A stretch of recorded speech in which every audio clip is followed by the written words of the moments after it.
Venezia è un riflesso azzurro e un luccichio d'argento, distrattamente abbandonati lì.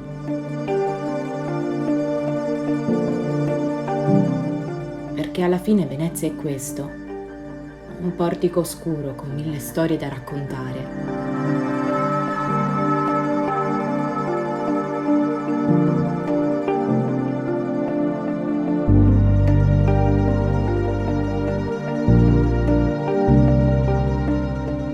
Vorrei spargere i miei giorni futuri sopra Venezia, come fiocchi di neve inaspettati, e poi ritrovarli, smarriti nelle sue calli, ebbri di vento e salsedine, paghi di tanta arte e bellezza.